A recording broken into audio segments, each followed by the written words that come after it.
Okay, so just before we carry on with looking at how X-Plane actually runs, I thought I'd show you my settings because otherwise it doesn't really mean anything.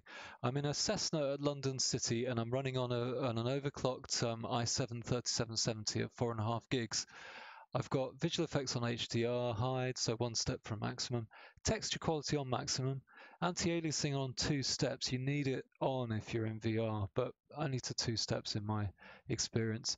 Number of world objects, my little machine, although it's got 32 megs, the processor, sorry, it's 32 gigs, the processor doesn't really cope very well with having that on max, particularly not in London.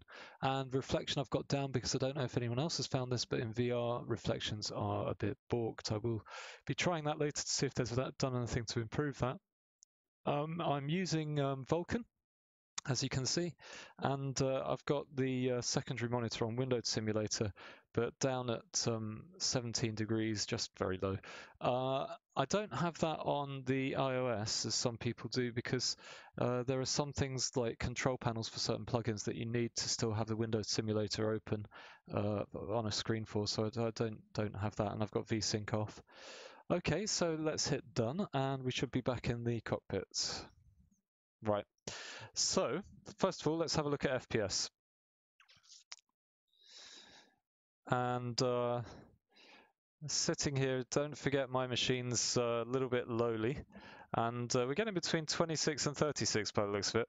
Now, one thing that you can do if you've got an Oculus is actually to have the OVR script in or use the Oculus debug tool.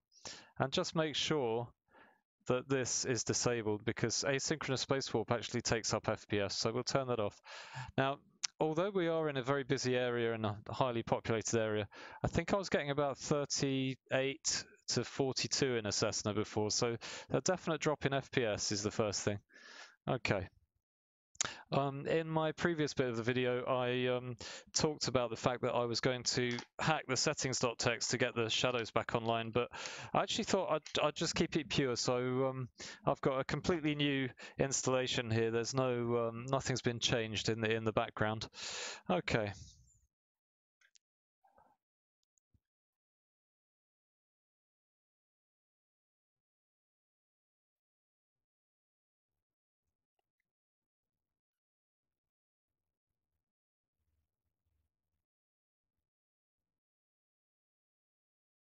All right, let's get that FPS back up.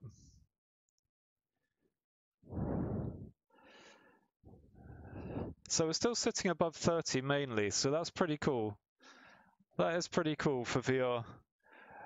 Textures really, really blurry. So this is OrbX True Earth, and unfortunately the texture rendition still looks quite bad. Let's just level out a little bit, and we'll turn towards the city. For any purists out there, I know I probably should have turned over the river, but there we are. Actually, it's quite good to turn this way because we're looking at all this stuff, so we can see how far down those FPS go, and it's not too affected actually. As soon as I can, I'm going to change my settings.txt so I get my cockpit shadow resolution back up again. I don't think it's quite as awful as it used to be, but it'll be interesting to see that, and I'll place a video online again about whether there's been any changes there. So I'm facing the city and it's beginning to drop down now. Just saw it teeter around 21, and as we all know, anything below 20 and below you get time dilation, so that's no good. Nonetheless, at the moment it's flying okay. It's just you can see that the textures are really, really affected. Now, is it possible that my shader cache, which I have yet to delete and replace, is still having an effect on the way textures are displayed now, left over from the previous incarnation, Beta 4. I didn't upgrade to Beta 5 after I saw the trouble everyone was having. So it is actually quite possible that the got a flashing power line there. That's interesting. It is actually quite possible that the textures in the shader cache are still being displayed. So I think what I'm going to do is we'll just put our feet down over here, and then I'm going to go away and first of all hack settings.txt with you know, the 8192 shadows, so we get rid of this kind of jagginess here. And look at that on the yoke. That's terrible. It really destroys immersion when you've got these things blinking at you in the corner of your eye. And I know normal shadows, you know, might be sort of fuzzy edge, but they're not like that.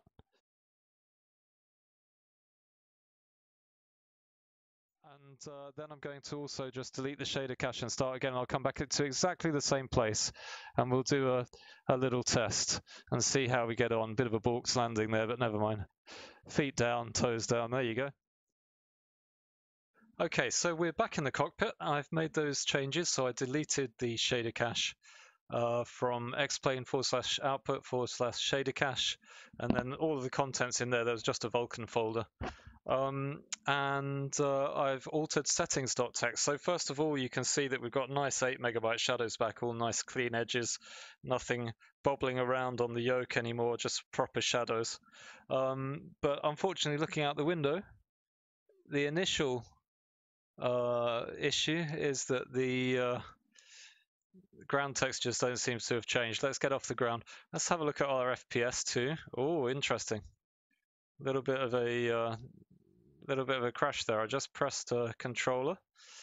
Okay, that's fine. It came back. I'm glad it came back. Perhaps it's just temporary. Right. So looks like we've got very similar FPS. Perhaps a little less. Perhaps a little less. No, I think it's about the same.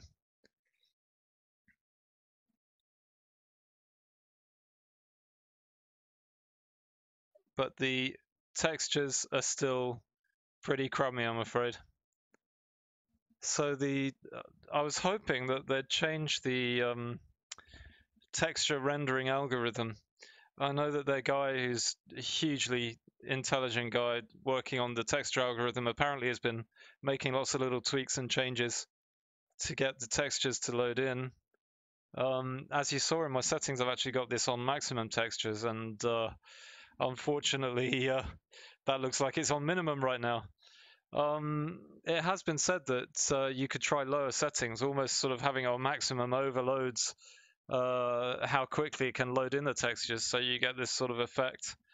But I just think that certainly the textures around you as you take off should be the correct resolution, and at the moment that even looks lower than Beta 4, so I'm a little bit disappointed with that. I can't lie. If anyone else knows this is the same thing, or you know, knows if there's a sort of workaround to that, if there's a certain combination of settings or that sort of thing, just let me know. On a plus note, flying towards on my fairly low-end machine, I'm flying towards the dome and the city, and I've got sort of 30 FPS. So I guess that's the plus side of having the textures rendering not very well. I'd rather have a bit more of a compromise towards texture clarity than that, though, because for particularly us GA pilots, that's pretty rum. Okay, I think we'll leave it there, though. I'm pretty glad that the smoothness of Vulkan is still here. I don't think there's anything to worry about in that way. We haven't gone back to the old OpenGL stuttering ways. Apart from that little upset with the VR controller just after I took off, it's actually fine. It's, you know, the head movement feels fine. It feels quick. I've got asynchronous space warp disabled, and I'm occasionally getting over 30 FPS in one of the most sort of difficult tests for this simulator that there is, flying from London City back towards all these buildings in a highly populated area. So yeah, you know, pretty pleased. And it is a beta, so we're all in this for testing. This isn't a finished product, and yeah, I'm very glad that they've switched to Vulkan. I think we're all really grateful for the update, and they're doing fantastic things. As a quick aside, I just quit out from X-Plane to make those changes, as you know, and for the first time in this beta, it didn't crash. You could actually quit from the beta and while in VR, and it went sanely to the desktop, whereas before you'd have to use the task manager to cancel it. So that's a big plus. That is a big plus. And the clarity of everything that I'm looking at still looks absolutely fantastic. I think they're doing a great job on that, and I'd just like to just like to see the texture clarity come up, because everything else has improved so much. So yep, we will keep playing, keep testing, and keep reporting back if you find any bugs. That's what they need us to do. Do send those bug reports in. They'd rather have 1,000 about something than, I think as Austin said in one of his videos, occasionally he comes across things where people say, oh yeah, it's been like that for months. And he thinks, well, why didn't everyone say? And he finds out, actually, no, everyone thought everyone else has said. So do report in what you find. It is useful for development. Okay, guys, thanks for watching, and you know, come and have a look at youtube.com/VR Flight Sim, twitch.tv/VR Flight Sim, instagram.com/VR Flight Sim. I'm sure you're seeing a pattern there. I'll be glad to have you on board. All right, all the best, chaps, and have fun. See you soon. Bye.